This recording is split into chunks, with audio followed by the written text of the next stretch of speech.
Good evening, and welcome to the 2021 Candidates Forum presented by the League of Women Voters of Bowling Green and BGSU Votes. Our co-sponsors are the American Association of University Women of Bowling Green and Bowling Green Chamber of Commerce and the BGSU Retirees Association. My name is Ellen Scholl, and I am a member of the Board of Directors of the League of Women Voters of Bowling Green. Due to COVID-19, there have been many changes made to this annual event. We would like to thank BGSU for allowing us to meet in the Leonard Ballroom, which gives us the space to be socially distanced. And we're delighted that WBGU-TV is live streaming this forum and recording it for future access on our League of Women Voters website. I would like to thank Ellen Dalton and her team for organizing this event. The union staff has asked us to observe their COVID safety guidelines, which are social distancing and wearing your mask while you are in the building.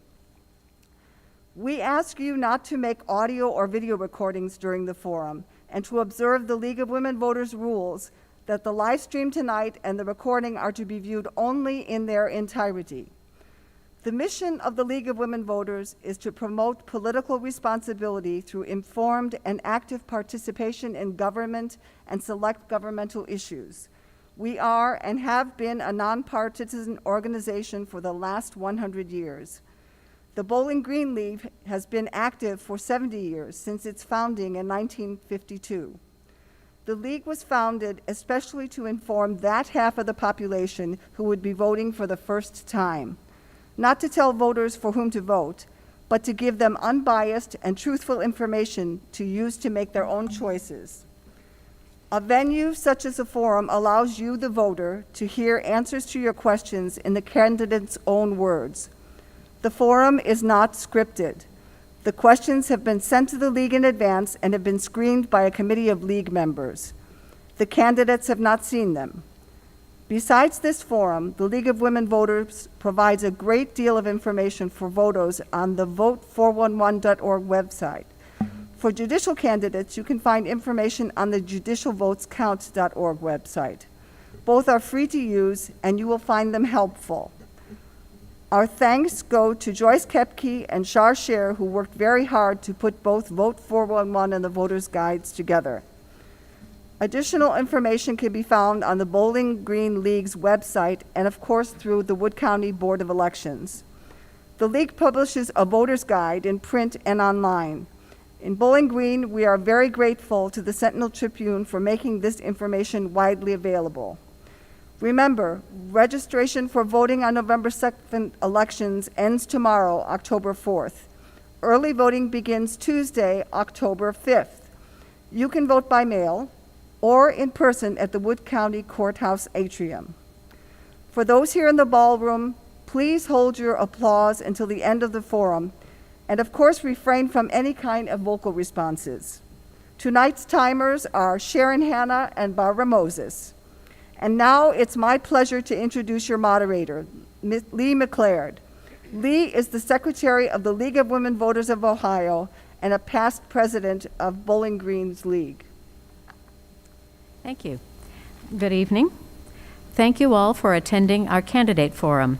We hope you find it enjoyable and informative.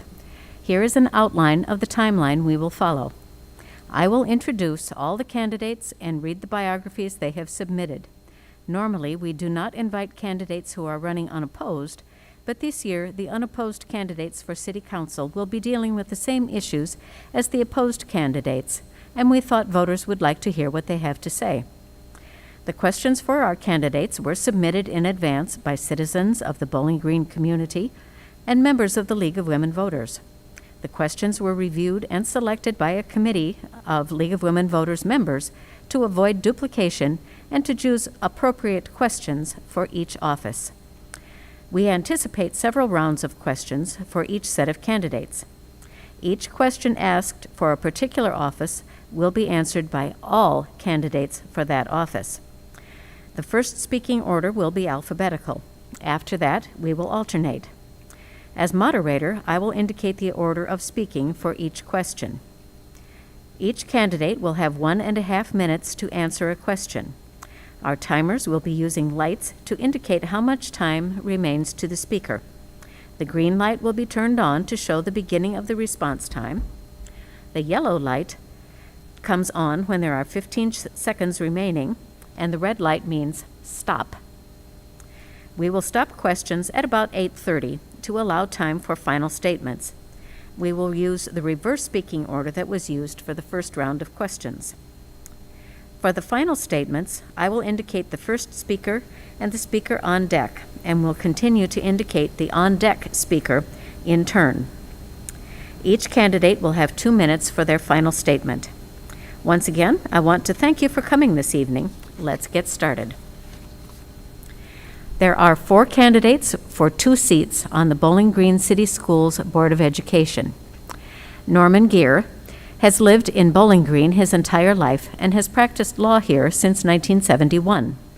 He went to BG schools at Church, Conneaut, Junior High, High School, and has degrees from Miami University and Cornell Law School. His wife Terry was a teacher at the junior high for 32 years. Their 3 children and 1 grandchild graduated from the BG City Schools. Their daughter Erin is a teacher. His parents were both educators. His commitment to education is rooted in his family background and experiences, and reinforced by his belief that teachers perform the most important job in civilization. Ryan Myers is running for school board because he has dedicated his professional life to education and wants nothing more than to see Bowling Green City Schools improve and flourish. Ryan has 22 years of educational experience, 17 years in educational administration, and 5 years as a special education teacher.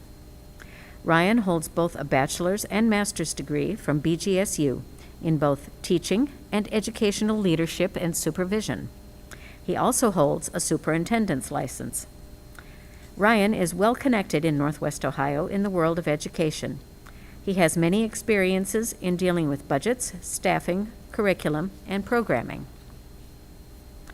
Jessica Swaysgood earned her bachelor's degree in 2009 from Ashford and her master's degree in 2012 from Ashford University in operational management with a specialization in human resources. She has worked for nonprofits serving adults and children with developmental disabilities, and most recently in adoption and foster care. In 2020, she started the BG Voice to advocate for in-person instruction in a positive way via a Facebook page and yard signs reading Open BG Schools, an endeavor that was ultimately successful. BG City Schools was the only district in Wood County not to offer any in-person instruction for most of 2020 to 2021. Peggy Thompson retired from Bowling Green City Schools after 32 years as accounts payable. She has a master's degree in business administration from Heidelberg College. She and her husband own Guarantee Carpet Cleaning here in Bowling Green since 1982. She was involved with OAPSE number 311 during her years at BG City Schools, working on the negotiation team several times. She is familiar with school finance and operations. Her 3 grown children are all BGHS graduates. Several of her grandchildren currently attend BG City Schools. She feels her education and work experiences are very beneficial as a school board candidate. There are 2 candidates running unopposed for 2 Bowling Green City Council at-large seats. One is here tonight. The other candidate, Greg Robinette, chose not to participate. Mark Hollenbaugh has lived in Bowling Green for over 40 years and graduated from both Bowling Green High School and Bowling Green State University.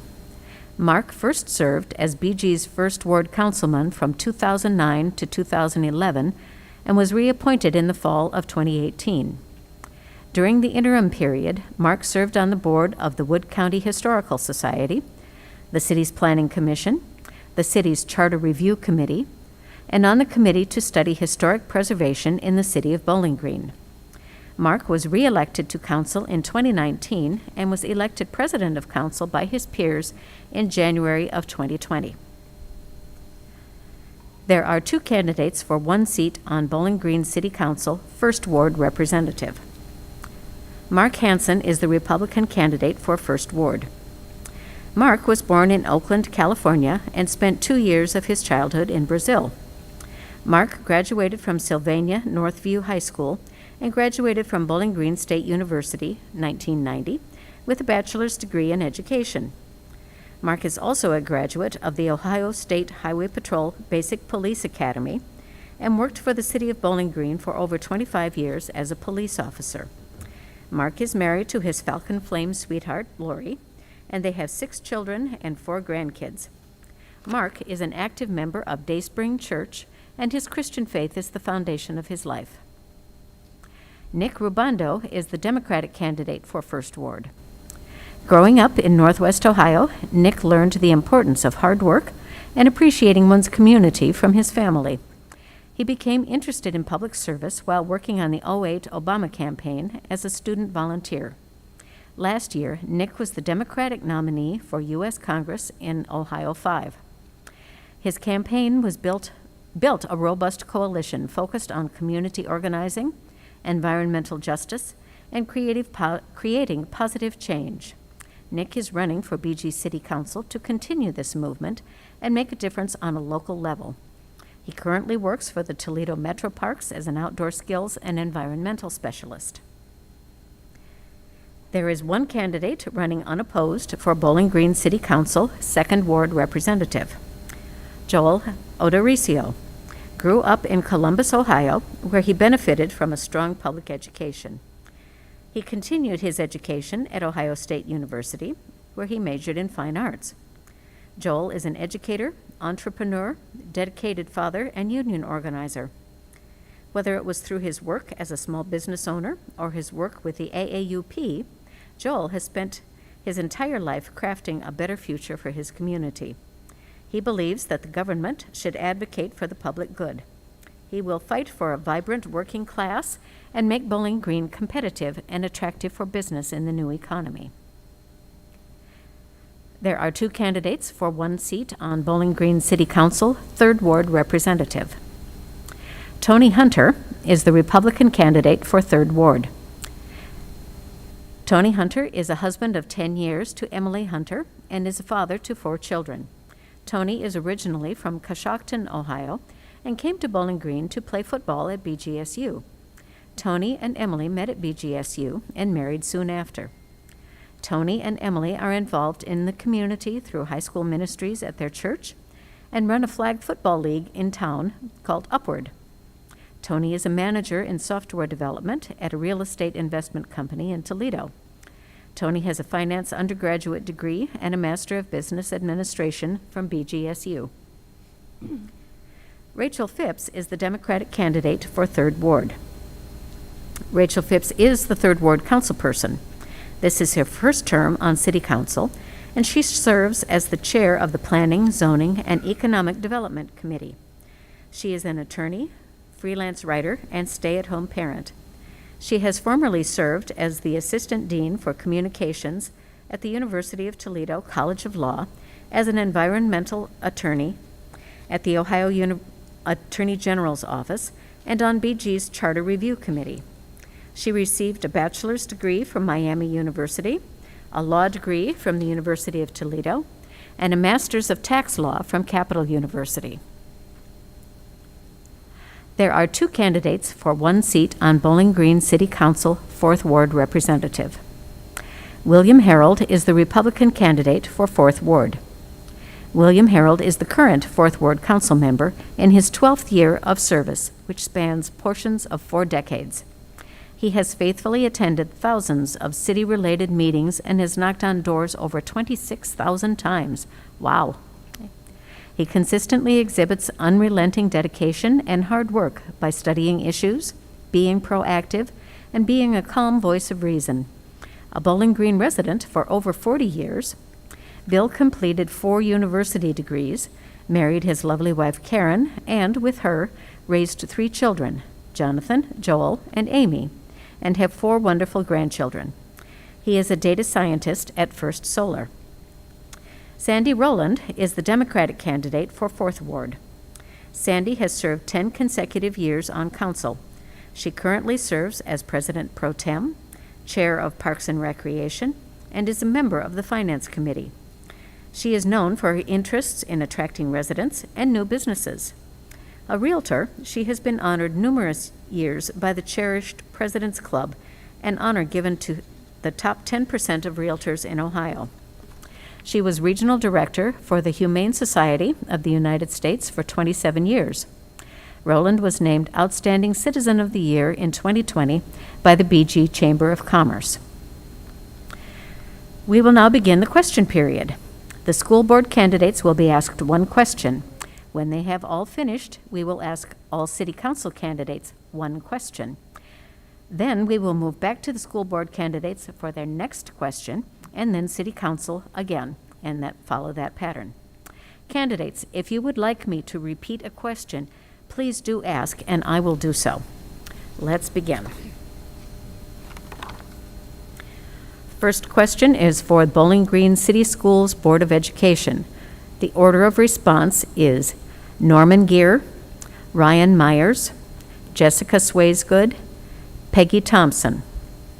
The question is, do you support mask wearing in our schools during the COVID pandemic following the CDC guidelines? Please explain your position.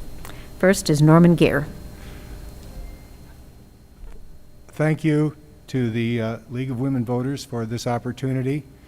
The mask question is one that we have discussed at length at our board meetings and with the public. I think I can be pretty concise on it. Number one, a mask is a tool against the coronavirus. It's not the only one, but with the vaccination, with the spacing, and the cleaning that we do, and the ventilation and air quality that we do, it is a tool that we have to have. The biggest advantage of it that I can see is that if a person in the school is wearing a mask and is exposed to somebody that tests positive, that actually has contracted the coronavirus, then the person wearing the mask does not have to quarantine. That means that person can stay in school unless that person exhibits symptoms of the coronavirus.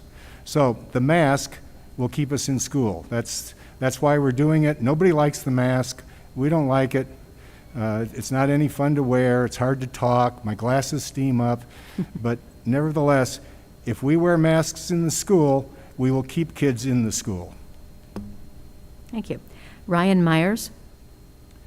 I've said this publicly in a school board meeting, and I've said it privately for people that's all right if you want to get that beat. All right, we're good. I've said this publicly and I've said this privately. I hate masks. Even wearing this right now feels restrictive. I had a conversation with someone before the meeting about it's very tough to even tell facial expressions when someone's smiling. So I don't like them. However, again, when I look at our quarantining rules, which we have the flow chart. I have the flow chart up here. It's about keeping kids in school, and so when you look at our test scores that have come back from when we were in COVID, there's a lot of learning loss, and the last thing that we can possibly do is having kids out of school due to quarantine.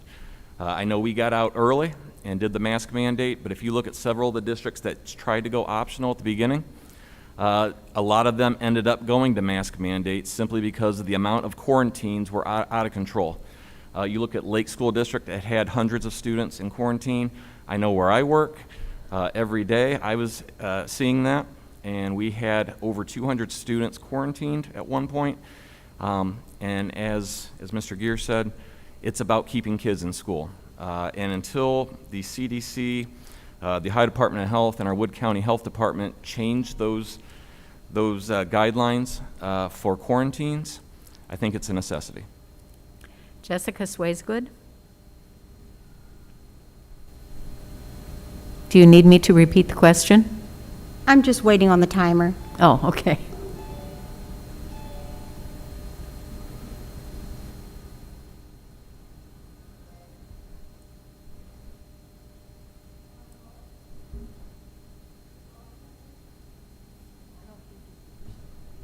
Ultimately, it's really not up to me personally what my thoughts are about masks. I'm not a scientist.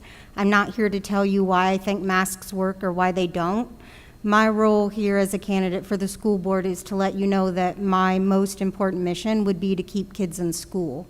And right now, with the CDC saying what they're saying with in regards to having to keep kids home for quarantining, that's why I would be supportive of the masks. Should that change, then like any other decision that I would have to make, I would listen to the community and parents, and we would need to make a decision on that. But right now, the way it stands, they're saying that if you don't wear masks, you're going to have to quarantine. So that's what I would stand behind.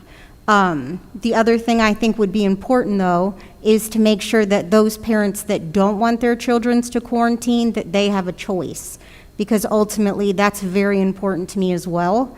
Parents have to have a choice for their kids, which clearly has not been the case before. So as long as there's a choice for other educational tools for kids that do not want to wear masks, then I feel like the masks are fine. Okay. Peggy Thompson.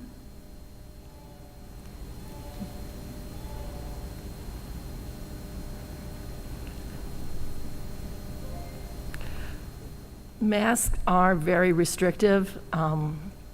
I understand there's some, excuse me, some guidelines, but there's also other scientific proof that masks do no good. They don't protect as well as what we've been told. So from my grandkids' standpoint, I've seen them struggle. I've seen them having some more respiratory problems than normal just because of the mask. Because of the mask, when you breathe out, your body's telling you that this stuff needs to get away from your body. When you're wearing a mask, you're breathing it out and turning around and breathing it right back in. So there is studies that show that masks, especially for children, is more harmful than good.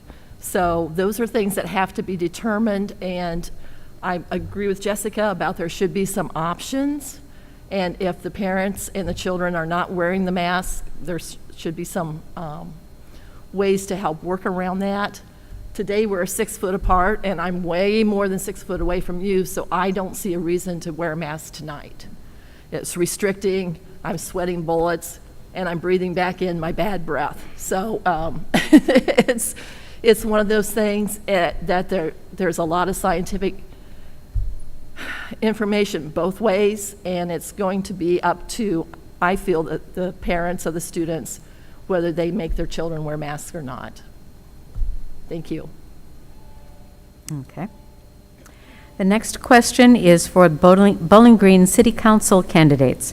The order will be Mark Hollenbaugh, Mark Hansen, Nick Rubando, Joel Odoricio, Tony Hunter, Rachel Phipps, William Harold, and Sandy Rowland. First up, let's see. Inspection of rental properties is important for ensuring safe living conditions for tenants. Do you support and will you vote for legislation for A, self-inspection by property owners, or B, inspection by an independent body of inspectors? How do you justify your choice? How could self-inspection be enforced? First up, Mark Hollenbaugh. Second up, Mark Hansen. Okay. First of all, I'd like to thank the League of Women Voters and their partners for making this possible. I feel that rental registration, which council has already passed, and rental inspections, which is currently before council, are important. That's why when I became council president a year ago, January, the first thing that I assigned to committee was rental registration and inspection. I think there's a little bit of misunderstanding as to what self-inspection is. Self-inspection has been mischaracterized as being what we've been doing for the last 40 years, and it's not. If you take time to look at the plan that we've come up with so far, it is a very comprehensive plan that I always like to say we want to do the most good with the least amount of harm. And I feel that the plan that we are currently running through its readings in council is something that does that. It allows us to correct properties that are deficient while at the same time not putting the city in legal jeopardy by violating anybody's Fourth Amendment rights. Next up, Mark Hansen, followed by Nick Rubando. Test, okay. So in regard to rental property regulations, I am against unnecessary and costly rental property regulations.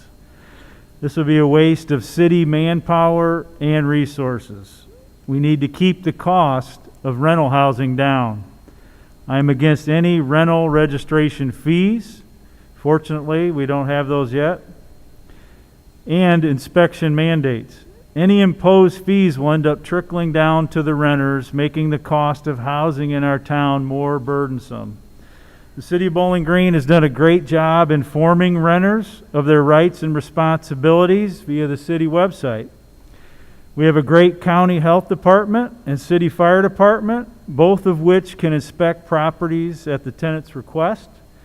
The city also provides information of what a tenant can do if a problematic landlord does not remedy an issue. Many people do not realize there is already an effective remedy in place. If a property is not in compliance with building, housing, health, or safety codes that apply to any condition of the premises that could materially affect the health and safety of an occupant, that tenant can take steps through the rent escrow program at the municipal court. Thank you. Next up, Nick Rubando, and followed by Joel Odoricio. Thank you so much. All right, so first of all, when we talk about extra fees, the plan that we have in place right now would cost about an extra $3 per month. So that's just what we're looking at, extra $3 per month. As a renter myself, this issue is very close to my heart. Right now, I'm lucky that I have a fantastic apartment, but it hasn't always been that way. When I first moved to Bowling Green, I couldn't afford much. I had to find the cheapest space possible, and my landlord knew that I didn't have any other options. My first apartment had 0 windows. People smoked in my building all the time, and I found that to be a fire hazard. So I went to my landlord, and I explained this to him, and he did nothing. And then I was advised, as you talk about, we have a policy in place. I was advised to write to the Wood County Health Department. I am still waiting a response from them. So, you know, I realize that there are plenty of landlords in this community trying to do the right thing, but when someone's breaking the law, the burden shouldn't fall on the renter. That's our job in city council. We're the ones that are supposed to be looking out for the health and safety of our community. So because of all that, I would definitely support independent inspections. Thank you. Next up, Joel Odoricio, followed by Tony Hunter. Thank you for this opportunity. I'll have to say that the cost being passed down to the tenant is kind of a straw man argument. I know that the apartments right behind my house have gone from $850 a month to $1,200 a month over the last 2 years. So if people are talking about $3 a month in increased cost for housing, that's a negligible cost in reality. They've already passed that cost on to the tenants. This is more than just a neighborhood issue. This is an equity and diversity issue. The university brings students in from all over the state and all over the country, and we have an obligation as a community to make sure that they're coming into safe housing and equitable housing. So the majority of landlords in town are complying with safety regulations, but not all of them are. I can tell you from stories that I've heard from my students and from stories that I've heard from my neighbors that not all houses are the same, and we have an obligation to make sure that our community is ensuring safe, secure, equitable housing for everybody who lives here. So I support mandated inspections for our housing and our apartments in town. Thank you. Next up is Tony Hunter. He will be followed by Rachel Phipps. Hi, can you guys hear me? Okay. So I would vote no against the inspections. As you know, a kind of a background in investments, we do a lot of work with a lot of management companies and kind of the real estate business. And so I've seen a lot of cases where if you put extra mandates, legal responsibilities, reporting requirements, things like that, you can really smother local businesses pretty quickly. And so I think what's most important is that any policy the city council is pushing should actually solve the problem that it's meant to solve. And so of all the city council meetings and hearings and things that I've heard, I believe city council has not demonstrated that it'll actually solve the problem. So it might grab a headline and we could debate the cost, which city council I don't think truly knows what that ultimate cost will be. I know it's been said that there's 600 other towns in Ohio that have similar ordinances, but I haven't heard anything about what is the cost that added to tenants, whether or not you could even measure that. And then the most important question is, did you actually solve the problem? And I'm telling you, I don't think these inspections, at least anything I've seen out of council, has demonstrated that it'll actually solve the problem. So again, you're creating additional manpower needs on your city administration. You're creating additional burden on the landlords, which could ultimately, we don't know, I think, because we know the inspections will lead to additional issues that will increase costs. So I think we have to be very careful about that. And again, we have to solve the actual problem. Thank you. Okay. Next up is Rachel Phipps, followed by William Harold. Hello, everyone. More than half of Bowling Green's homes are rentals, and I'm confident that we can all agree that rental housing should be safe. The city must continue to build relationships with property owners and to educate tenants on their rights and responsibilities.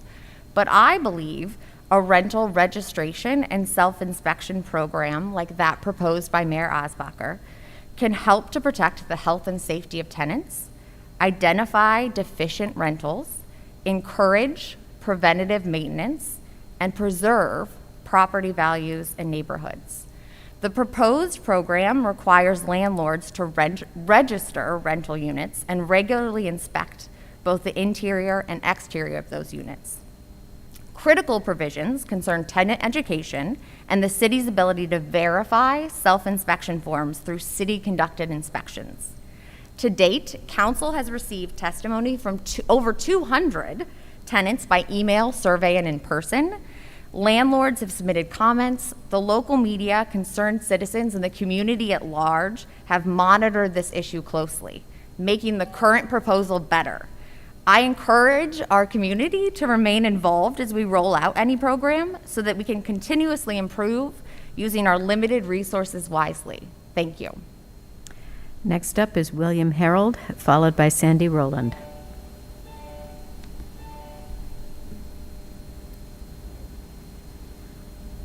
Do I wait for the green light? There we go. Thanks for all that are attending and for the league for putting this on. It's an excellent question, and I can tell you as a active member of the Community Improvement Committee of Council, where we met at least 9 times, maybe more, and hammered this out, got considerable input. We came up with a recommendation that was actually well worded, and it was about 4 pages long, but I will not read the 4 pages because I can't read that fast. Part of it is that we recommended a multifaceted, multi-phased approach, which emphasizes communication, takes measured proportional steps, and is forward-looking. One of the key components to this was that we didn't overstep, that we didn't initially propose anything that ended up being draconian. So what our philosophy was is let's take a step, after a while evaluate, see if we need to adjust or take another step so that we don't present something that's overburdensome. Our recommendation was that there be, and the question was, A, self-inspection, or B, independent third party. And the answer to that is yes, A and B. We have an audit procedure included in that where there's a very modest number of audits performed to verify the self-inspection. Thank you. And next up is Sandy Rowland.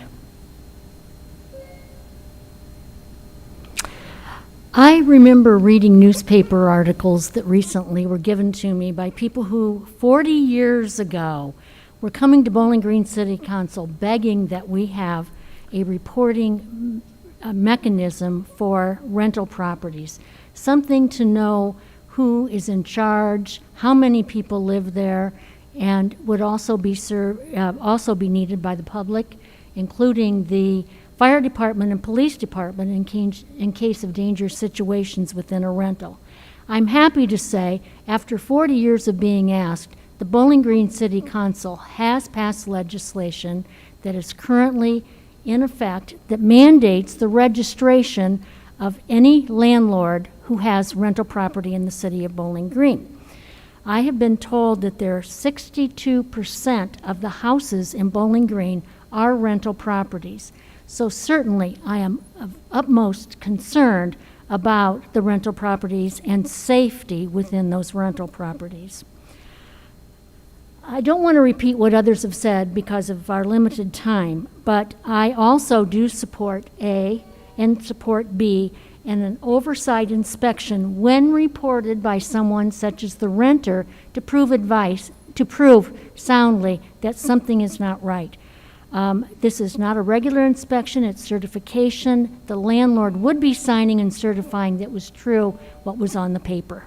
Never had that before. Thank you. Okay, the next question, again, is for Bowling Green City Schools Board of Education candidates. The order of response will be Jessica Swaysgood, Peggy Thompson, Norman Gear, and Ryan Myers. The question is, the pending Ohio House Bills 322 and 327 would prohibit public school teachers from teaching historical information and or discussing current controversial issues of public policy.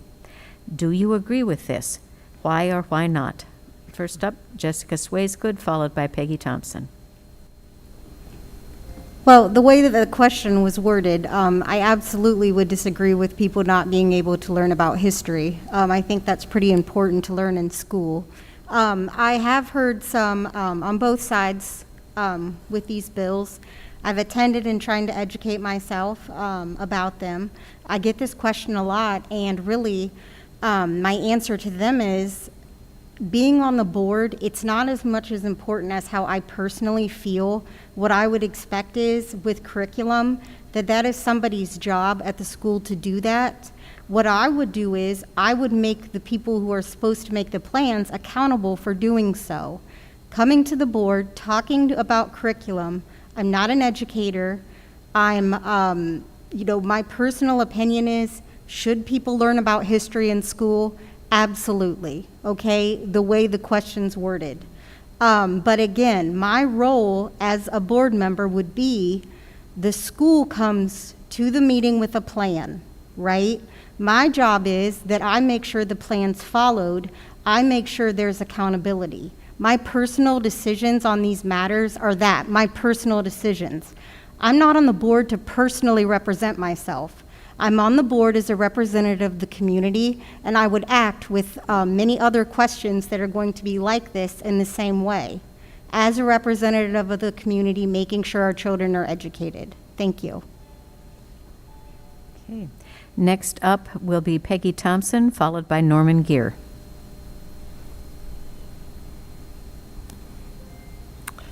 Critical race theory is part of the issue with both of these things. History is history, but you can always take a slant and decide which way you want to present things. Part of my issue with critical race theory and some of the effects of that is that we're pigeonholing people and telling them that they are more important or less important, and our Constitution states that we're all equal. And that's one of the big things that I would be striving for, because our kids need to know that they are important. We should be taking their concerns first. And I would like to see us, produce productive citizens. And the curriculum, you can take a word and twist it to make things one way or another.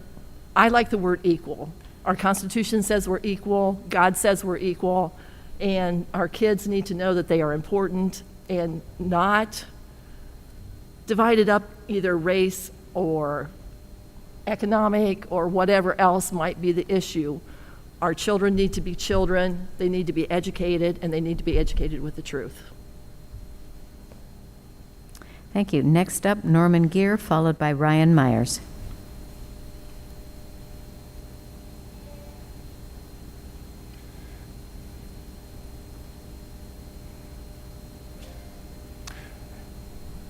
Actually, I'm a history major. I graduated with a degree in history. My mother was a history teacher. I believe in history. I study history.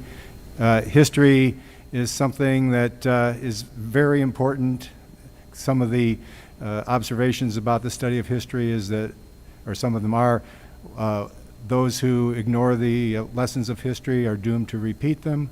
Another one is history is written by the winners. So what we really need to do is look at facts and teach facts. We have a state curriculum on history that we follow in our schools. It's not our job to tell people, to tell students what to think. Rather, it is our mission to educate them on how to think. Thank you. Thank you. Okay. Next question for Bowling Green City Council candidates. I need to answer still. No, sorry. Just wait Did on I the get timer. everybody? Just waiting on No, the timer. I'm sorry. I participated in that honesty and education that the League of Women's Voters put on to specifically talk about House Bill 322 and 327. And what I took away from that wasn't necessarily anything to do with CRT or critical race theory, but it was more in line with the basic components of education and history, such as free thought, teaching all sides of history with various perspectives. I think a lot of times when we're talking about history, we get, and again, we have to teach those facts, obviously. But just to go on something that was said, we're not trying to indoctrinate anyone. We're trying not to tell kids how or what to think or anything like that. We're teaching them how to think. We're trying to have them use critical thought in looking at a problem, looking at different perspectives as they're presented in history. And so doing so is how we create free thinkers. And so as students leave high school, they have the ability to tackle any type of issue because they're able to look at all different sides of an issue. And so going back to the original question, I would not support those House bills going through, because I think that we do need that honesty in education, and that we need to make sure that we're teaching perspectives. And again, this was not critical race theory. Okay. Thank you. I appreciate your patience. Bowling Green City Council candidates, the order of response will be Sandy Rowland, William Harold, Rachel Phipps, Tony Hunter, Joel Odoricio, Nick Rubando, Mark Hansen, and Mark Hollenbaugh. Question is, what do you think the city can do to provide incentives for new businesses and manufacturing plants to build within the city limits? Do we need more? First up, Sandy Rowland, followed by William Harold. The Bowling Green, the city of Bowling Green has had a very healthy economic development director. We now have a new one that is also working as hard as the past one to attract more businesses to Bowling Green, particularly those in industry. What Bowling Green already offers industry is low electric bills, ample and safe water and a good location. What the city lacks, actually, is living space for people who want to work in new businesses that come here, be it downtown retail, be it teachers, or be it working in industry. We do not have enough housing for everyone in Bowling Green to live here at a reasonable cost, and many people, therefore, seek houses in other communities. So my belief is the best thing Bowling Green can do is take on programs that will reduce the tax costs of developers who want to come to Bowling Green, build more houses, get tax breaks, and therefore allow us to have many more people living comfortably in Bowling Green, working here and paying taxes. Okay, next up, William Harold, followed by Rachel Phipps. Would you repeat the question for everyone else? Yes, the question is this. What do you think the city can do to provide incentives for new businesses and manufacturing plants to build within the city limits? Do we need more? Thank you. When I was on council years ago, then Council President John Quinn asked me to develop a council policy on economic assistance to business and industry. The resulting policy stated in part, it's the policy of this council to encourage proper economic development for Bowling Green. The rest of the policy is at my website, shameless plug, go to williamjharold.org. The thrust of that was, back then, there was actually some discussion about whether or not Bowling Green should continue to grow. It's hard to believe now, but that was some thought. And the conclusion was, no, if we don't strive to grow properly, we will slide backward. And so that's what the policy emphasizes, proper economic development. Now, how do we do that? Well, what we do is we have a number of very good organizations that are engaged in trying to attract businesses. And these organizations work very well together, and they work well with council. And we also are blessed with having our own municipal utilities, which is a great asset. So what we should do periodically is analyze our strengths, weaknesses, opportunities, and threats, and get together as a group and see if there's any refinement. But we do have a lot of levers in place to work on proper economic development. Okay. Next up will be Rachel Phipps, followed by Tony Hunter. Hello, everyone. When we talk about economic development, we should be talking about all the ways in which we help our city grow successfully. Our city government must actively support a vibrant downtown, create an environment where new and existing locally owned businesses can thrive, and encourage a people-first strategy to redevelopment along East Wooster. We have been very successful in the recent past in attracting industry to the outskirts of town. We should certainly build on those efforts, but there's a need to diversify, and we need a plan to add jobs in emerging sectors. To get everyone on the same page, it will be important to update our city's economic development plan, which hasn't been revisited since the late 90s. This is a current strategic goal of council, but planning in and of itself is certainly not enough. We need proactive city leaders who can find common ground where there are diverse interests and deliver creative solutions. I want to learn as much as I can about this issue and get to work. Thank you. Okay, next up is Tony Hunter, followed by Joel Odoricio. Yep, so I think, excuse me. Hello. I think a common theme is that, Bowling Green, the local government, is a tool that should provide an environment for local businesses to thrive. I like to think of the city administration as its own small business. And so, like every small business, it has a role, and it can be effective at its given role. But if it tries to do too much, then things can, we're not effective, and the cost of kind of maintaining what we're trying to do is not going to go well. So I think that that's important, that the local administration thrive within its means and provide the incentives like the other candidates have mentioned. Okay. Next up is Joel Odoricio. He will be followed by Nick Rubando.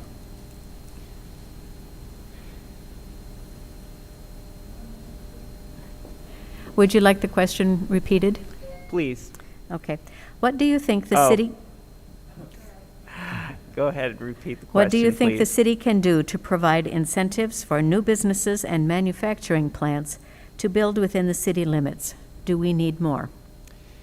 So when we talk about manufacturing, we have to recognize that manufacturing is in the middle of changing right now. I am a glass blower, and I can tell you that 100 years ago, glass blowing was one of the biggest industries in the region. But I personally have seen a machine that makes 1,000,000 bottles a day, and I cannot compete with that. So people now are trained to work those machines. That's happening in every industry. In college, I delivered pizzas, yet I share the sidewalks with robots that deliver food to the people that live in our community now. The economy is changing. We have to make sure that the city is keeping up with that. We do have a good manufacturing base in Bowling Green, but we have to make sure that we are going to have a competitive internet infrastructure so that we can maintain a good, a healthy economic environment for new businesses to come here. I know people that don't go into work anymore, that work entirely from their home through their computer. So we need to make sure that those people can access work from home here in our community. We also need to make sure that if people are moving here to work in manufacturing, that there's safe and reasonable housing for them to move to. We know that more than half of our housing is rental. Affordable, safe housing will be important as we're growing our community as well. So it's a complex issue. We have to make sure that we're looking ahead and not fighting last century's battles. Okay, thank you. Next up is Nick Rubando, and he will be followed by Mark Hansen. Thank you.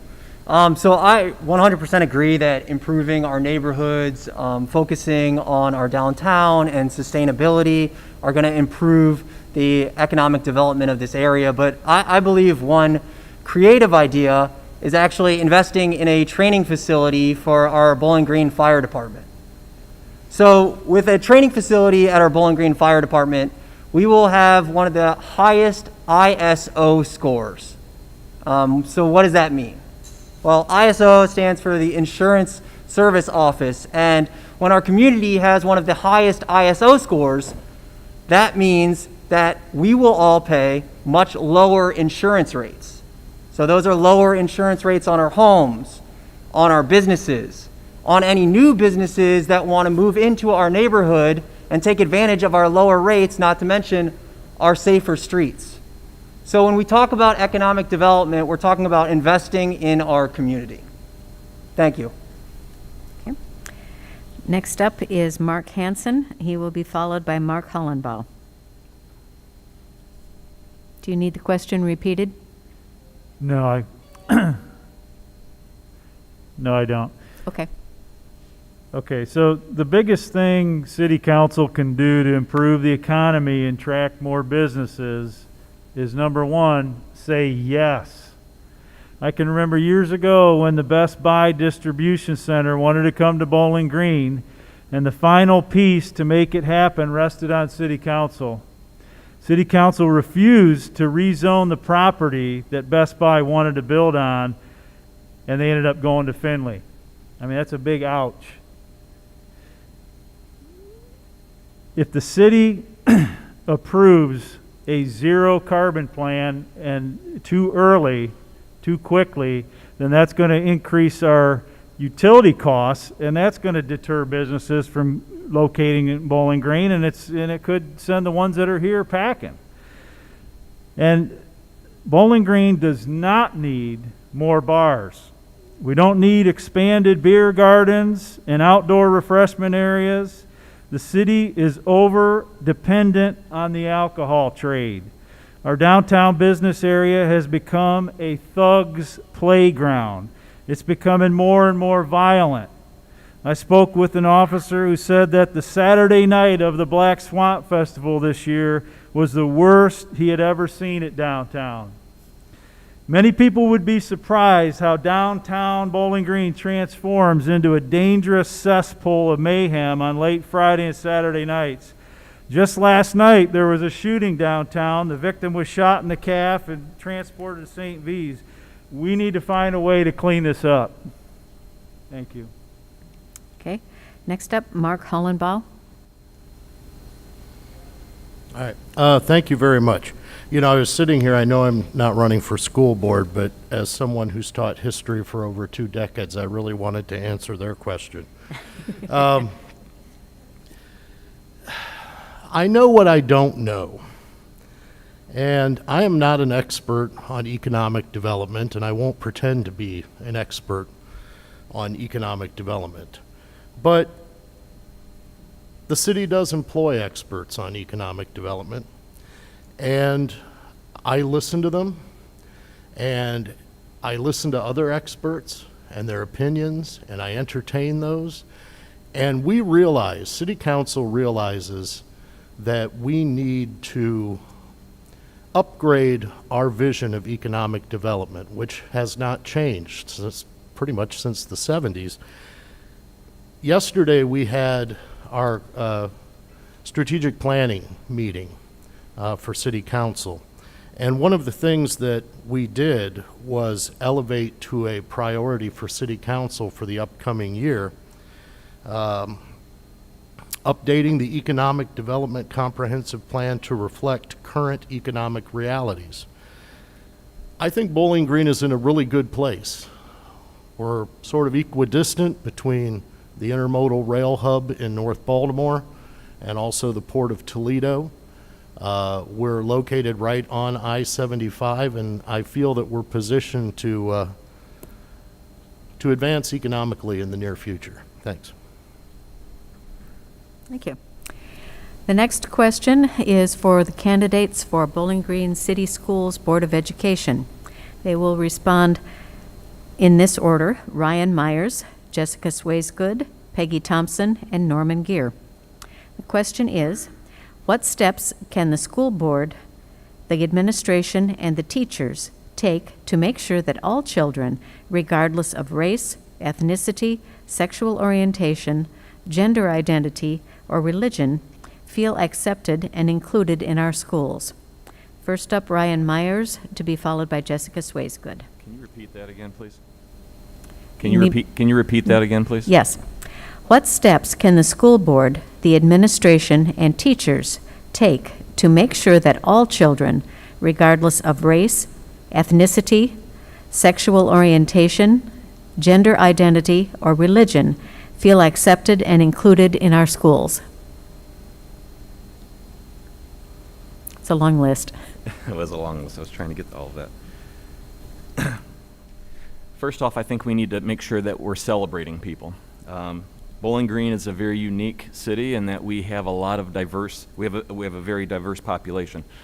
And so as students are in the school system, I think we need to make sure, recognize, and we're able to celebrate students.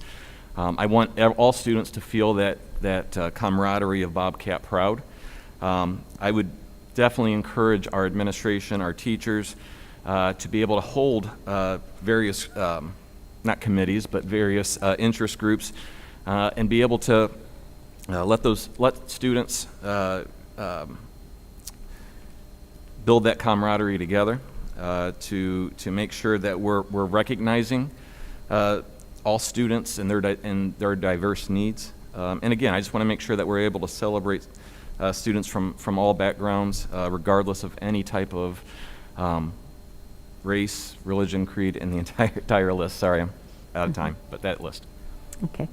Thank you. Next up, Jessica Swaysgood, to be followed by Peggy Thompson. Yes, thanks. I think that's a great question, especially with the times that we're in right now currently. Really, to me, when we look at diversity in our schools, I feel like Bowling Green City Schools is not the most diverse. You know, the reality is a lot of Caucasians attend Bowling Green City Schools. I mean, that's just the reality. We have a very diverse community, I feel like. A lot of that comes from our university population and professors and other, you know, citizens of our town. But a lot of those kids do not attend Bowling Green City Schools. A lot of those kids attend private schools and other opportunities in the community for their education. So I would ask really with, you know, any hiring I would be doing personally is, you know, kids want to have teachers and educators that look like them, that represent them, that have some of their own views. You know, I would look at those hiring practices. How are we reaching out and getting teachers and leadership that represent the students that we have? I feel like those questions have to be answered first. And once we have representation that the students can look up to and have people that, you know, they can assimilate with, well, then that way people do feel welcomed. They do feel like they belong. But if you're one of a face of, you know, not diverse, you're not going to feel welcome in the school system. Thank you. Thank you. Next up is Peggy Thompson, to be followed by Norman Gear. Diversity and inclusivity in any arena speak to equal access to opportunities. Sorry. Equal doesn't look at differences. Equal is there for everyone, no matter if we're all the same or all of us are different. Our students need to be students, not numbers in a category. The current vision statement of the school's website states, provide excellent instruction and equitable opportunities for each student. My proposal is to have this mission statement for our schools, providing instruction and equal opportunities to all students, helping them ensure their future as productive citizens. Thank you. Next up, Norman Gear.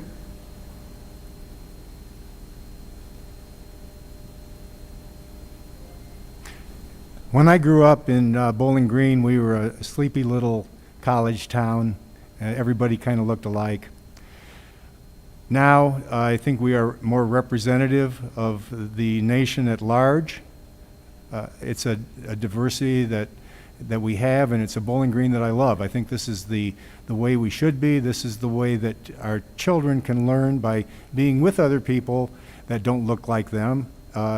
They can learn by accepting and understanding and learning about other cultures, recognizing that another part of diversity is economic diversity and religious diversity. There's all kinds of diversity that can be learned by experience. I don't know that in a minute and a half I could talk about how the board, how the teachers, how the administration could address this, but it has to be addressed. It's not a slogan that we can have that we are diverse, that we do value diversity. We have to do something about it, and the way to do that is to systematically look at how we can help, and how we can help would be the way that we would take it apart piece by piece and have a plan in place and make sure that we follow it. Thank you. Thank you. The next question is for Bowling Green City Council candidates. The order of response will be Tony Hunter, Joel Odoricio, Mark Hollenbaugh, Mark Hansen, Sandy Rowland, William Harold, Rachel Phipps, and Nick Rubando. What is your level of commitment to reducing greenhouse gas emissions in Bowling Green? Give specific examples of other sustainability initiatives that you support. First up, Tony Hunter, to be followed by Joel Odoricio. Can you hear me? Okay. I think this is, again, one of those issues that we have to really focus on execution.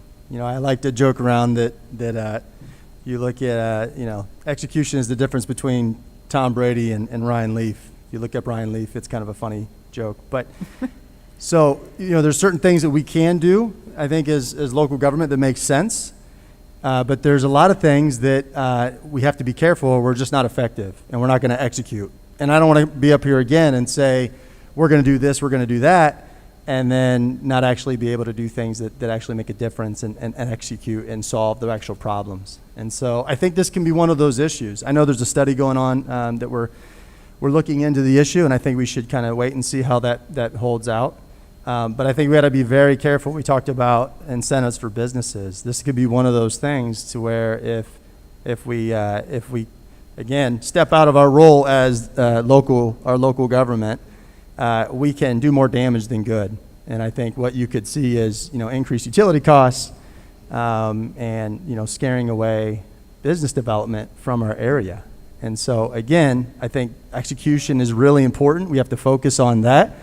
And I know a lot of candidates we have a lot of sincerely held beliefs, and we should respect that. But again, we should focus on actually trying to solve the problem. Thank you. Okay, thank you.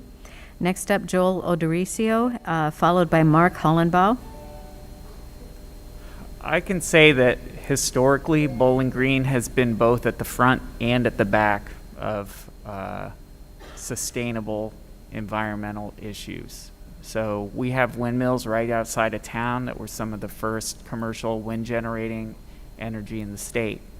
On the other hand, we tied ourselves to a multi-decade contract to build one of the last coal-fired power plants that's probably ever going to be built in this country. I use a lot of electricity and a lot of natural gas as a glass blower. I can tell you for sure that solar power is cheaper than almost any other energy source right now. Wind is becoming cheaper than almost any other energy source right now. It's economically advantageous to accelerate our switch to renewable energies. We have a very decent recycling program in town right now. We're making a commitment to green spaces in town. I think we should not be afraid of the economic results of adapting to a sustainable environment. It's going to benefit all of us economically and individually in our daily lives to have a community that's clean and sustainable. Thank you. Next up will be Mark Hollenbaugh, followed by Mark Hansen. Could you repeat the question for me, Certainly. please? What is your level of commitment to reducing greenhouse gas emissions in Bowling Green? Give specific examples of other sustainability initiatives that you support. Okay. Again, I'm not an expert on environmental issues, but Councilman Leontis really took steps, I think, to awaken Bowling Green City Council during his time to environmental issues, and Councilperson Phipps has definitely picked up that banner and has led the way on these issues. I see it as a two-pronged thing. Again, we had our strategic planning meeting yesterday, and one of the issues that we're going to be looking at in the upcoming year is recycling and composting possibilities for downtown businesses. There's no doubt that we need to do more. We probably should be doing things faster than we are. But as civic leaders, we also have to be mindful that we don't move too rapidly and damage our community economically. There are a lot of businesses that now in their business models are looking at incorporating more green energy sources, and I think that Bowling Green should continue to lead in that direction, and that we'll find that happy balance between sustainability and viability. Thank you. Next speaker will be Mark Hansen, followed by Sandy Rowland. Do you need the question repeated? No, no, thank you. So I am not a climate change alarmist, but let me be clear, I am also not against green energy. I have a solar panel for my camper, which can run the lights, and my wife's CPAP machine when we camp off grid. You know, and if City Council could authorize the waiving of any fees associated with residents tying their own solar panels into the grid, I would be for that. But when it comes to a citywide low-carbon sustainability plan, I believe a balanced approach is in order.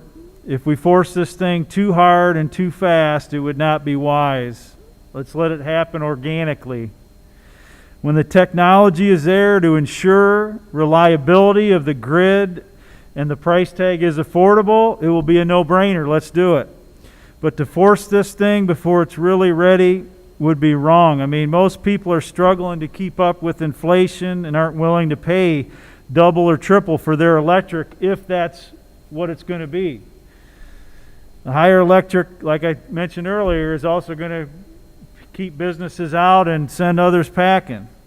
And so I'm for a low carbon plan, not a zero carbon policy. And a quick example why is the police department has an emergency backup diesel generator. It makes no sense to get rid of a perfectly good system that is rarely used. Thank you. Okay. Next speaker will be Sandy Rowland, followed by William Harold. Sustainability is very, very important to me. I personally work very hard to be able to meet all of my needs without taking away the needs of my grandson and his grandson and his grandson in the future. I believe that by following what our city is already doing, we are going to be in much better shape than most communities.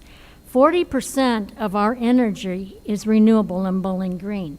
We have 165 acres of solar field, which is the highest in Ohio.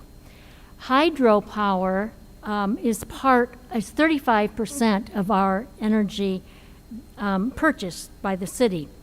We have a water treatment plant that uses only the best technology to treat our wastewater. We have 7,600 trees that are owned by the city alone, and we have 125 acres of nature preserve with 20 more acres just recently added.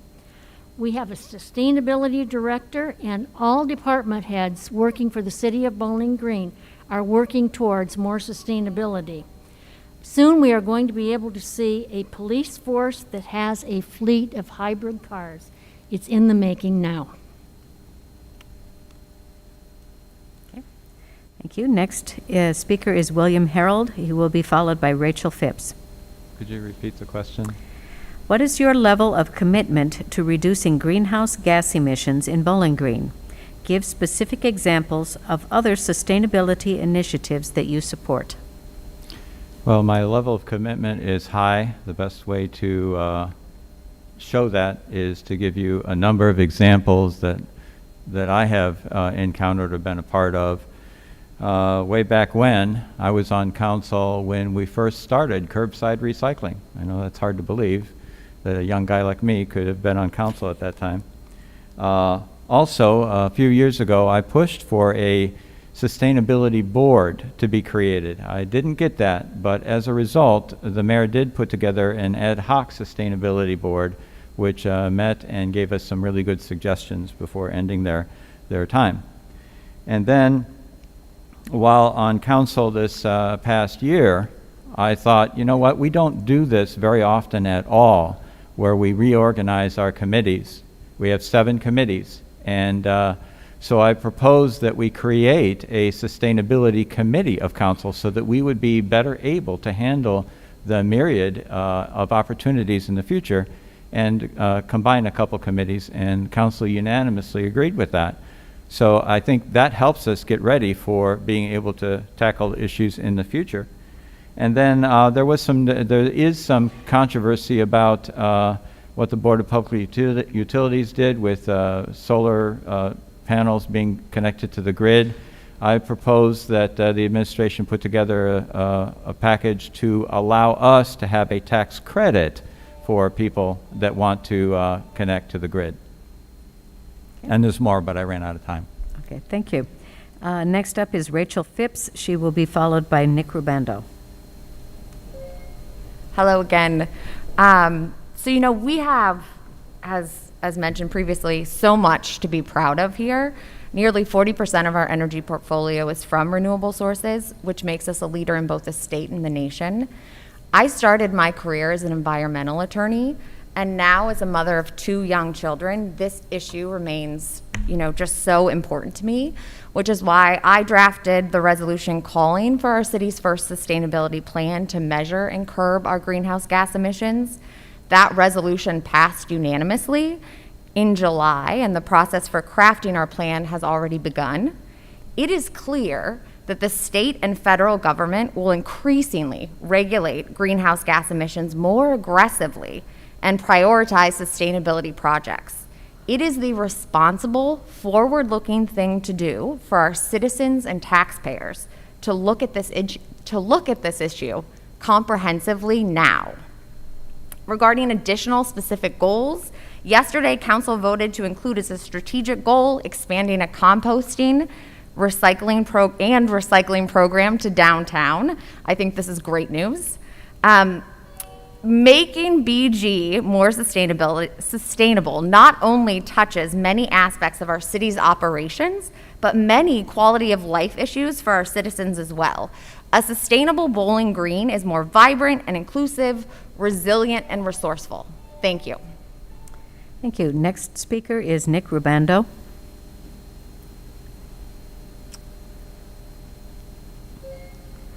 All right, so first and foremost, as opposed to what some people have suggested, investing in alternative energy will not drive up the cost of our utilities.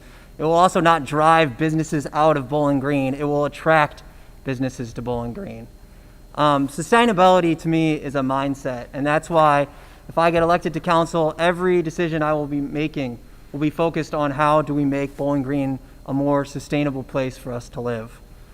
So what that means in practice is continuing the commitments to our city's climate action plan, because investing in our environment and alternative energy is not only necessary, it is essential to our economic development, which we've already talked about. So, in our sustainable future, we'll have bike lanes, we'll have improved recycling programs, we'll have new and inclusive parks, and yes, we'll be investing in alternative energy. We'll continue to highlight our food waste programs and our outdoor parklet programs because, like it's been said before, our focus on sustainability is really what makes our Bowling Green community great. Thank you. Thank you.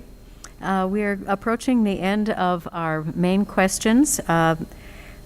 So in this instance, we will be providing another question to Bowling Green City Council candidates. The order of response will be Nick Rubando, Sandy Rowland, Tony Hunter, Rachel Phipps, William Harold, Mark Hansen, Mark Hollenbaugh, and Joel Odoricio. And the question is this. 12 years ago, Bowling Green City Council passed non-discrimination ordinances to provide protection for LGBTQ residents of Bowling Green, making this city one of the first in Ohio to do so. The city has also worked hard to address racial bias and incidents. What specific efforts would you take as a member of City Council to further make Bowling Green a welcoming, diverse, and inclusive community? First up, Nick Rubando, followed by Sandy Rowland. Thank you. So I'm a Catholic. I follow the teachings of Jesus, and when Jesus says, love thy neighbor, I take that to mean all of our neighbors. And that's why I'm proud to live in a diverse, inclusive, equitable community like Bowling Green. And I feel sad that some people don't feel like they belong here. But, what I look at is a recent study that came out from BGSU that showed that after sundown, people of color are 4 times more likely to be stopped by police officers here. And I don't think that that's right. I think that we should look into that, and if that's a problem that persists, issue some reforms. Those are things that I think we need to really look at to ensure that we are an inclusive place that people want to come to, that want to live, and want to stay at. So those are what I would propose. Thank you. Thank you. Next up, Sandy Rowland, to be followed by Tony Hunter. I started my interest in helping the city of Bowling Green be all it could be by becoming a member of the Human Relations Commission. That was several years ago, and at that time, I also served as chair. During that time, the commission became very involved in the discussion about treating all Bowling Green residents equally. And out of that came a major effort to pass ordinances to make everyone equal in the city of Bowling Green. 4 pieces of legislation were introduced and passed by City Council, only to be not repealed, but only to be challenged and placed on our ballot. All 4 of those issues did, thankfully, become law after the residents had voted upon them. I continue to be very concerned with equality in Bowling Green. I helped the new organization Brave get off of its feet and get started. I am a supporter of La Conexión.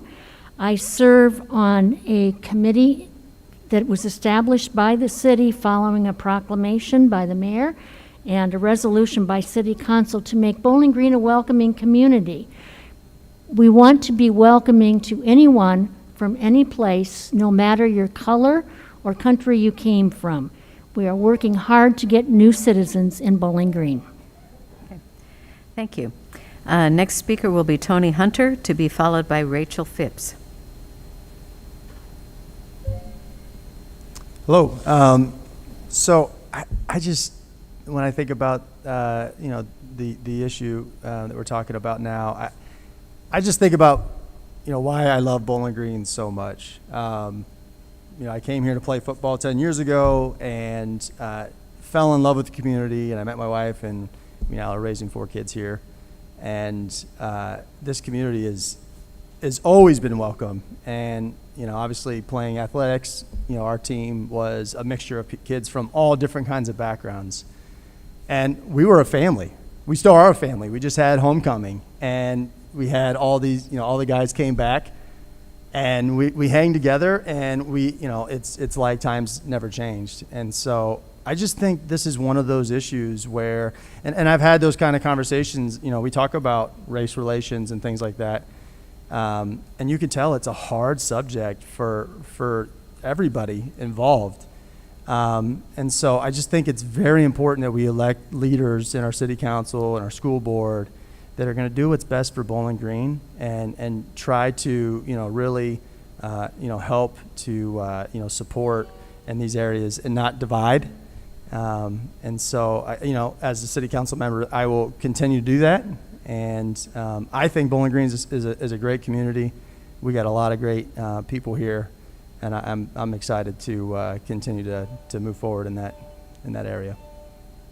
Thank you. The next speaker will be Rachel Phipps, to be followed by William Harold. Could you repeat the question, please? 12 years ago, Bowling Green City Council passed non-discrimination ordinances to provide protection for LGBTQ residents of Bowling Green, making this city one of the first in Ohio to do so. The city has also worked hard to address racial bias and incidents. What specific efforts would you take as a member of City Council to further make Bowling Green a welcoming, diverse, and inclusive community? Okay, thank you.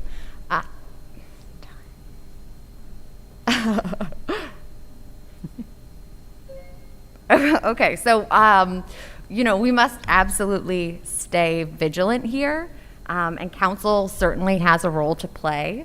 Council added 3 more protected classes to our anti-discrimination ordinance this year. And I feel lucky that our city government is able to work with organizations like La Conexión, Not in Our Town, and Welcome BG, all do wonderful work to raise awareness and make BG a more welcoming community.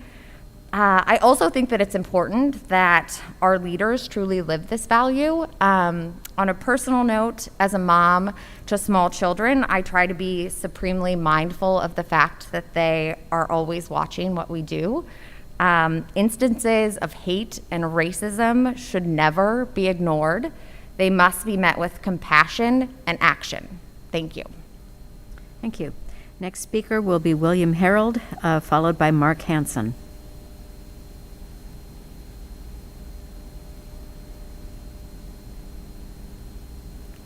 Would you like me to reread the question? No, I'm just waiting for the green light. Okay.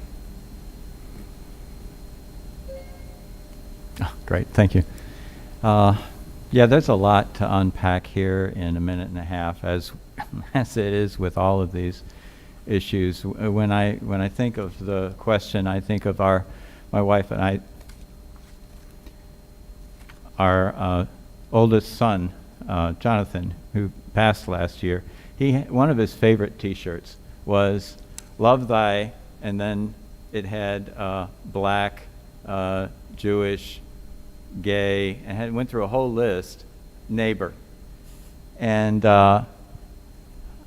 that to me summarizes it very well, that we as council need to set an example. We need to work well with the other boards and commissions and organizations that we are blessed to have in this community.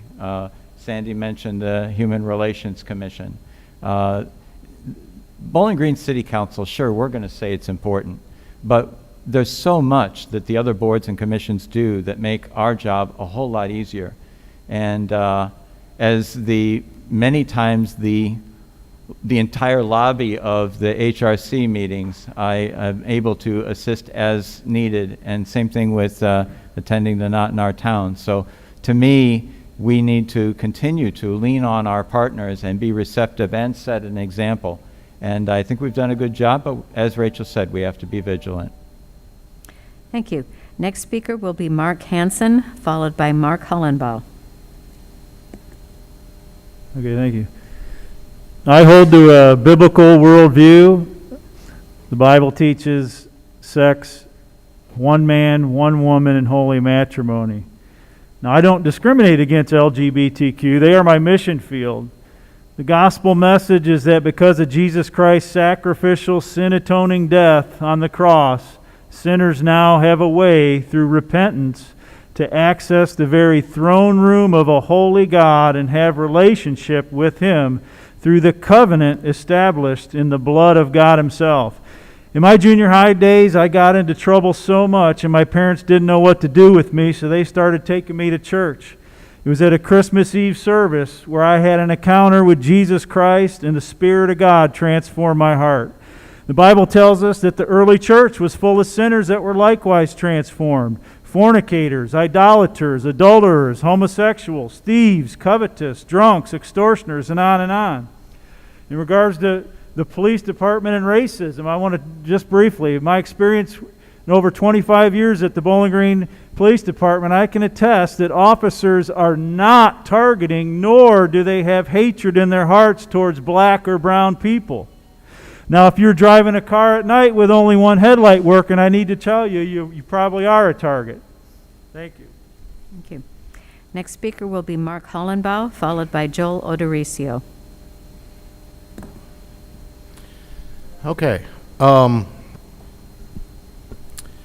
Well, as someone who is straight, white, and male, I don't walk in the same world as other members of our community. And as such, I don't deal with on a daily basis what they deal with.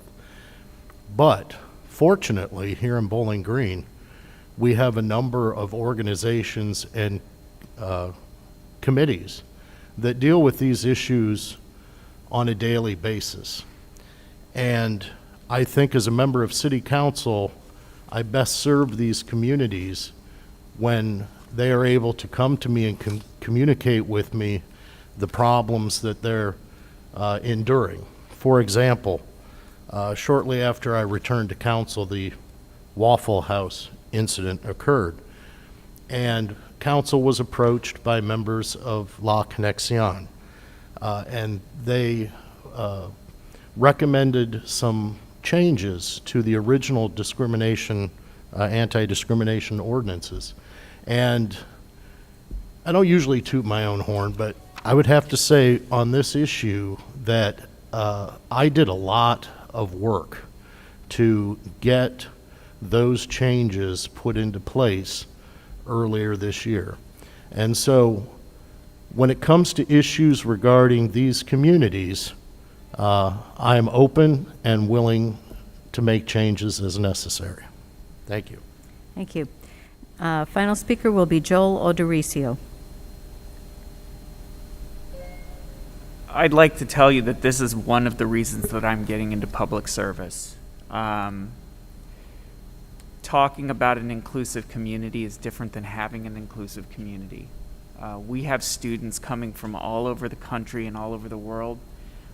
We have students that are meeting people that are different from them for the first time. We have other students that are very comfortable in a diverse environment.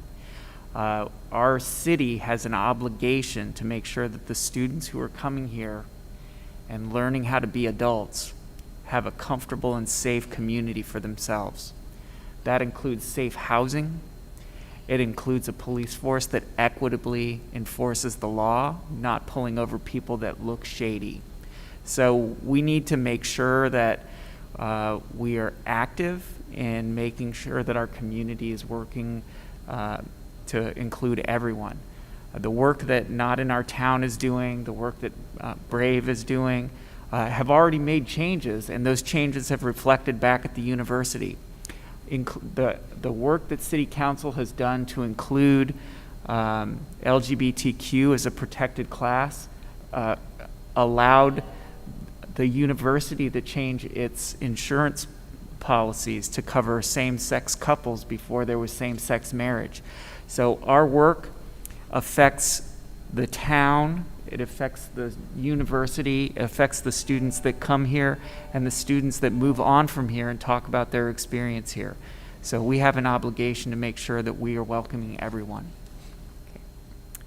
Thank you very much. It is now about 8:30, and it is time for our final statements. We will use the reverse speaking order that was used for the first round of questions. For the final statements, I will indicate the first speaker and the speaker on deck, and will continue to indicate on-deck speaker in turn. Each candidate will have 2 minutes for their final statement. Once again, I want to thank you for coming this evening. Let's get started. Our first speaker will be Sandy Rowland. On deck will be William Harold.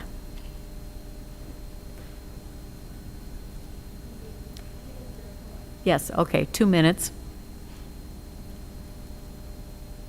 They're very bright little timers, and you can see them from all over the room. And there we go. There. Okay.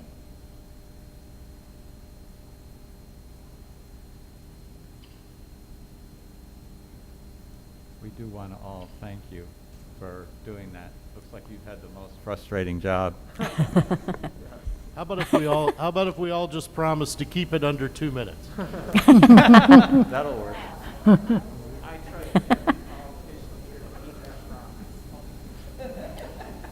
Whoops. There.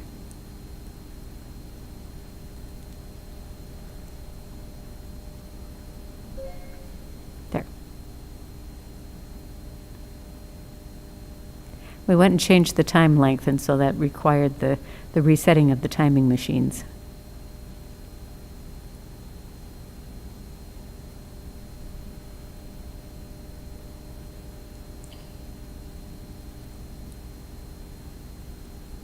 Okay, are we there?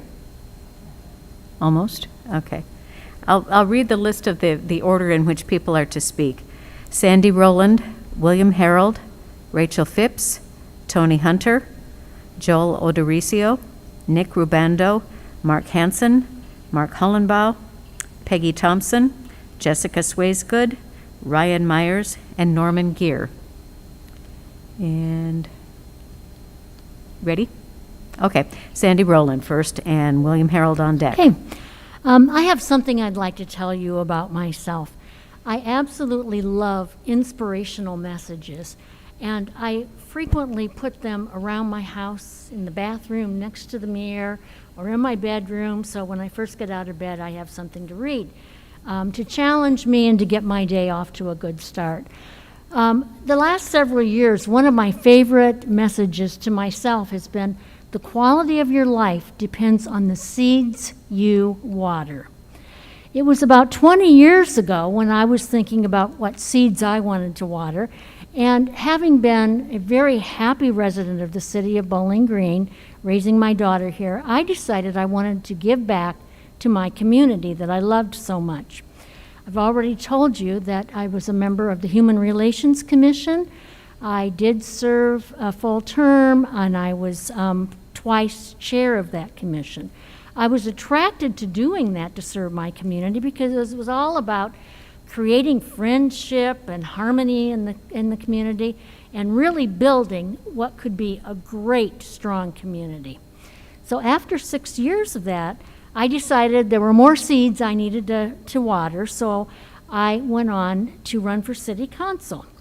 The last 10 years I have served happily on city council, and some of the main successes that I have celebrated are a new city pool in our wonderful park, more wooded areas around the city of Bowling Green, many more businesses, many more different types of businesses downtown.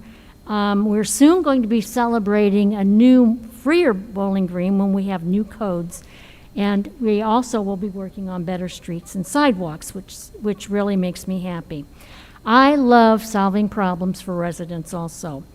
And I've told you already, but I'll say again, I'm a member of Welcome Bowling Green to welcome immigrants, and also Visit Bowling Green, attracting new people to come visit our wonderful town. Thank you. Next up, William Harold. On deck, Rachel Phipps. First, my thanks to the League and all the sponsors and co-sponsors. The question before you is simply, have I earned another term as your 4th Ward Council member? To answer that question, it might be prudent to list 10 qualities which you may want to see in your representative. 1, has experience as 4th Ward Council member. I'm in my 12th year as 4th Ward Council member. 2, seriously and faithfully puts in the time. I spent over 450 hours on council matters last year, and I may surpass that mark this year, not including campaign. 3, holds 4th Ward quarterly meetings. I've held 46 so far. I'm the only council member who has these types of meetings. 4, enhances communication between citizens and their local government. I circulate periodic 4th Ward newsletters and personally pay for them as an extra service. 5, goes door to door visiting with citizens to see how they and neighborhoods are doing. I've personally knocked on over 2,000 doors so far this year, and I try and knock on at least 1,000 doors in non-campaign years. 6, faithfully attends council meetings. I have faithfully attended council meetings for over a quarter of a century. No other council member comes close. 7, studies issues and legislation. I endeavor to hit the balance of moving the proper pace with opportunity for deep, non-superficial study and valuable public input. 8, attends city-related meetings. Overall, I have attended over 2,000 city-related meetings.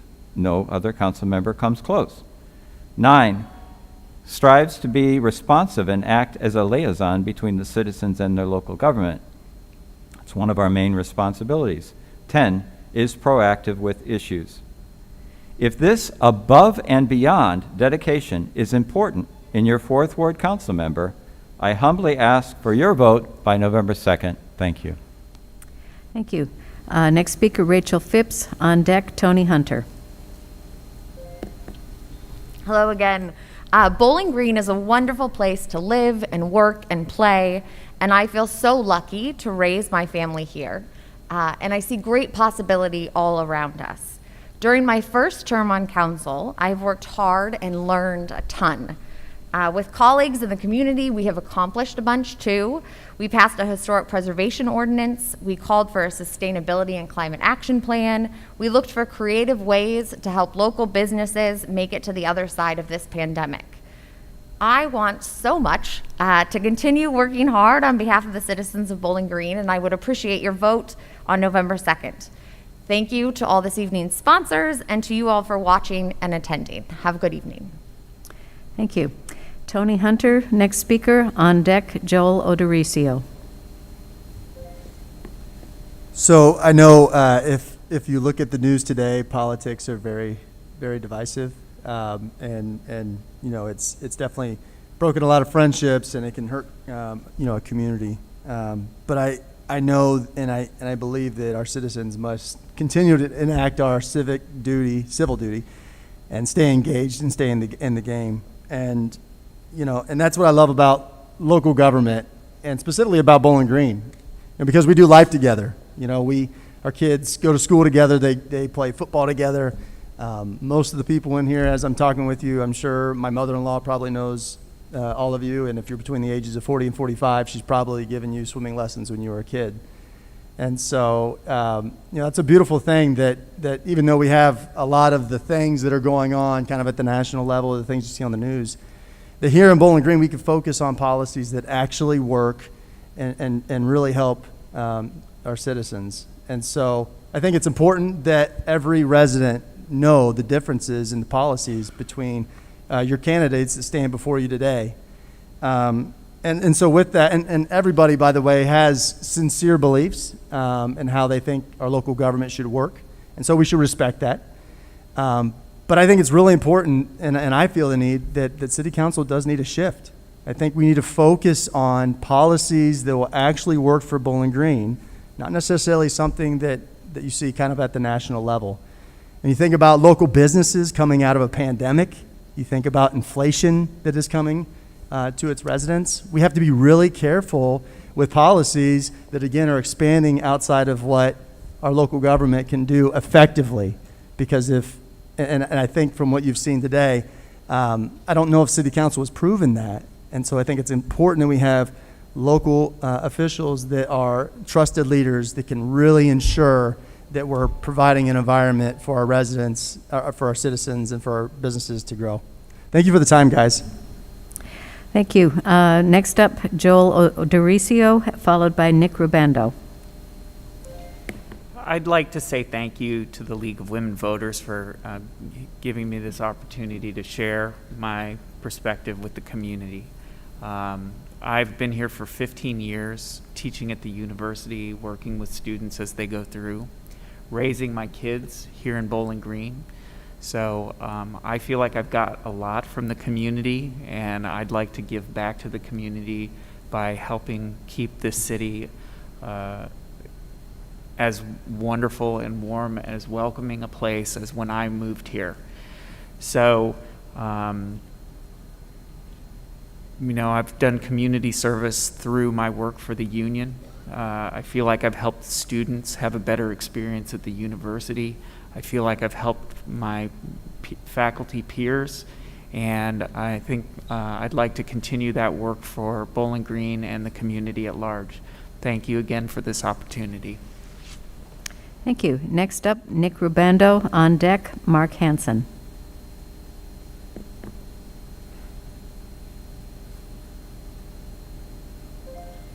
All right, well, again, I just like to echo the thanks to the League of Women Voters and all the participants and everyone who made this event a success tonight. So last year, when I ran for United States Congress, I did so because I wanted to create positive change. I thought the Capitol was the best place to accomplish that mission, but throughout my campaign, I realized something, that real change doesn't happen in Washington. Real change, meaningful change, that happens right here in our community. And we can accomplish these goals, but we have to do this all together. And that's why I shared my vision of our city. One where we're a shining example of sustainability, where fair housing is a human right, and where we invest in our community to ensure that we are leading the way on economic development. And in my mind, the choice could not be more clear. We have one group of individuals up here who want to lead BG forward, and then we have another group that are trying to hold us back. And I believe that mentality is dangerous and radical, to be perfectly honest with you. You know, our team started this campaign by listening. We were going out, we were talking to students, to community members alike, and we were asking them, how can we help you? We've had hundreds of conversations, and that's why our priorities are based directly on the needs of this community. And so my promise to you is that we will never stop listening. We will always be advocating for this community, and we will ensure that we are always available. So again, I just want to ensure that we stress the importance of going out and voting. Early voting starts this Tuesday. You can go and beat the rush, go to the courthouse Tuesday through Friday, 8 a.m. to 5 p.m. to early vote. Voting is our responsibility, and I know that we have a responsibility to lead BG forward. Thank you all so much for coming out tonight. Thank you. Next speaker will be Mark Hansen. On deck will be Mark Hollenbaugh. Okay, thank you very much for having me out here this evening. If I'm elected to Bowling Green City Council, my goals are to, number one, keep Bowling Green safe. In light of all the irresponsible anti-police, defund the police rhetoric, I will work to ensure that BGPD is fully funded and in a position to attract the brightest and best candidates. Number two, I hope to improve the quality of life in the neighborhoods adjacent to the BGSU campus. Being a college town, alcohol-related problems plague this city. As I've mentioned earlier, the Stone Fultz tragedy is a sobering reminder as well. And there's many families with young children that live next door and in and around disruptive nuisance party houses. And BGSU's Student Code of Conduct applies to students both when they're on campus and off-campus behavior. And I hope to streamline the process of reporting problematic students. If students can't live in harmony alongside families, then BGSU needs to kick them out of school. And thirdly, I will be advocating for a new Ward 1 city park. There are two trailer parks in my ward with almost 300 homes. There are a lot of children in those two parks with no good place to play. I will push for the city to acquire the 3-acre green space off of Parkview Avenue next to the two trailer parks and develop the property into a new city park. I'm hopeful the city can partner with private donors to make this happen. With the right funding, the playground could be all-inclusive, complete with sensory equipment, zip lines, and obstacle courses, and wheelchair accessibility. My kids and grandkids live here. I have a vested interest in making Bowling Green a better place to live. If you live in Ward 1, I'm asking for your vote. Thank you. Thank you. Next speaker will be Mark Hollenbaugh. On deck, Peggy Thompson. Okay. I would like to again thank the League of Women Voters and their partners for putting this on. I think that this is a very important forum for the citizens of Bowling Green to get to know candidates, especially in off-year elections where information isn't readily available. I know I learned a lot tonight that I didn't know coming into this. And I hope everyone out there and at home learned some things too. It's been my privilege to serve the last 3 years on Bowling Green City Council. And I think I'm thoughtful. I listen. As City Council President, I believe that I have helped facilitate my colleagues by getting them in the committees and in places that they feel that they can do the most good. I spend more time with my mouth shut and my ears open than the other way around, and as such, I've learned a lot. So I ask, even though there are 2 people running at large and there are 2 seats, which means technically I can just vote for myself and get elected. I am asking that you all vote for me on November 2nd. Thank you. Thank you. Next speaker will be Peggy Thompson. On deck will be Jessica Swaysgood. Hi, I just want to thank all of you for coming out and for hosting this tonight. My biggest concern is kids first. Some of the things that, when I'm elected for the school board, I want to help fully utilize BGSU and Penta, keep critical race theory out of our curriculum. We need fiscal transparency, short and long-term goals available on the website and communicated so that the taxpayers know what's going on. Promote student volunteerism and explore ways that the community can help volunteer also. My desire is to see my grandkids become well-rounded, successful adults. Their education plays a role in the outcome. I also desire to see Bowling Green thrive. The current BG students will be the future employers, employees, and homeowners. I want to be part of seeing that our students get the best we have to offer. One way I can help is to use my experiences in education to help guide their education. I bring a grandma's heart to the table. I don't have all the answers, but my answers will be covered with thought and consideration for those that I serve. If you have any questions, you can always contact me at bgbobcatproud@gmail.com. I look forward to answering your questions and vote on November 2nd, and I would be proud to serve as a board member for Bowling Green City Schools. Thank you. Thank you. The next speaker will be Jessica Swaysgood. On deck, Ryan Myers. I just want to thank everyone for being here tonight and for having me. I'm clearly not a politician. I'm just a parent that's here, as I'm sure you can tell by my answers to the 3 questions that we had, as well as me being the only one wearing a t-shirt tonight. But I just wanted to say that, you know, the reason I'm even here in front of you, I never really thought that I would be in a position like this. About a year ago, I started a movement. I didn't mean to start a movement, but it happened. People felt powerless in this community. They felt like they didn't have a voice with the schools. And I wanted to do something to help. I didn't understand why our kids weren't allowed to go back to school when other districts were going safely. I had questions and I felt like I wasn't getting answers. And so I felt like I needed to step up, and I wasn't going to sit quietly behind. I was going to do something about this. So that's kind of what I did and why I find myself in this position. I simply just want to make life better for our community, for our kids.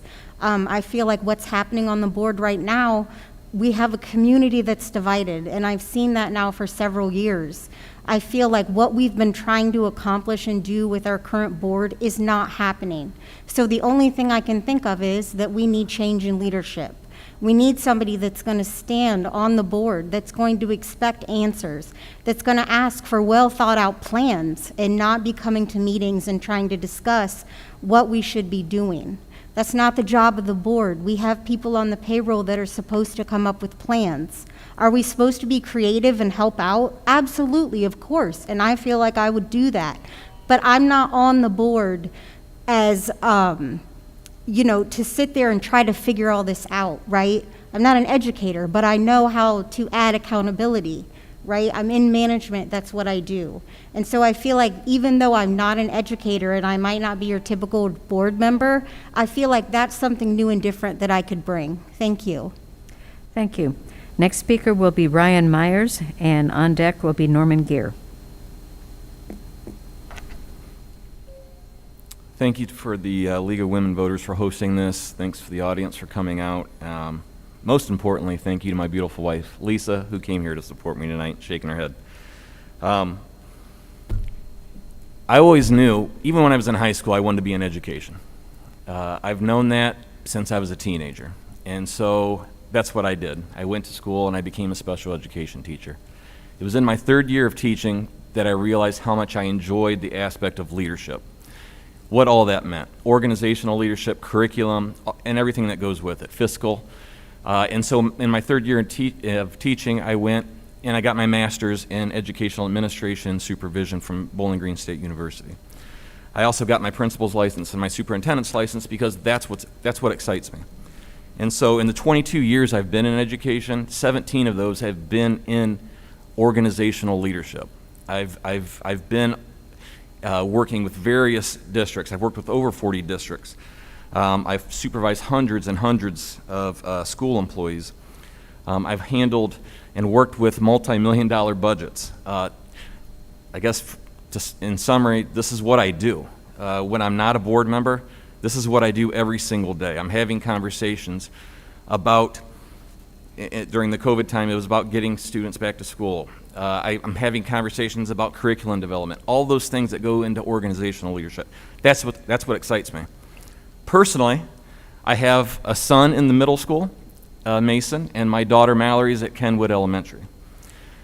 I would ask you to ask any parent of any student or any player that I've coached. It's not just about coaching a sport, it's about mentoring.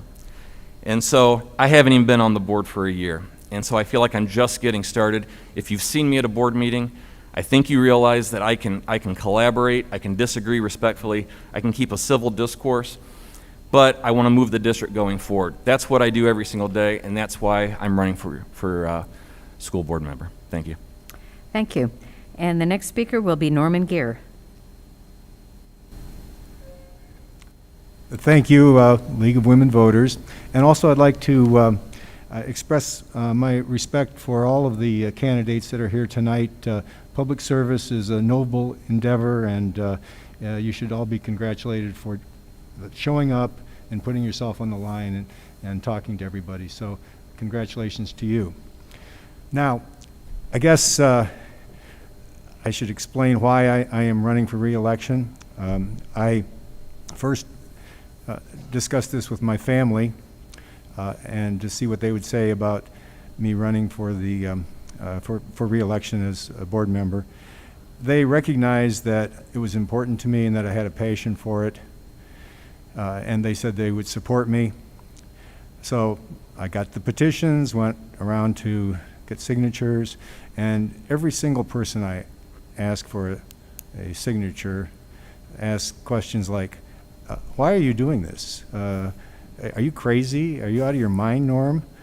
And I said, well, you know, maybe I am a little crazy, but this is really important work. I am committed to it. I've started it. I'd like to finish it. I have been able to learn a tremendous amount in the 4 years I've been on the board. I had no idea that so much was necessary to run a school system, how many moving parts there were in educating the children. And I believe that our primary job, our only job, is to educate children. And that's the star that we have to follow. And I believe that if I'm reelected, that I will make it a priority and do everything in my power to ensure that each child receives a quality education. Thank you. Thank you. Ladies and gentlemen, would you please join me in thanking our candidates for coming out this evening?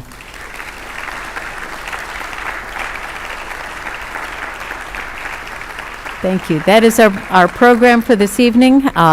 Thank you for coming here, and we appreciate your support and look forward to having a good election coming up. So, early voting begins on Tuesday.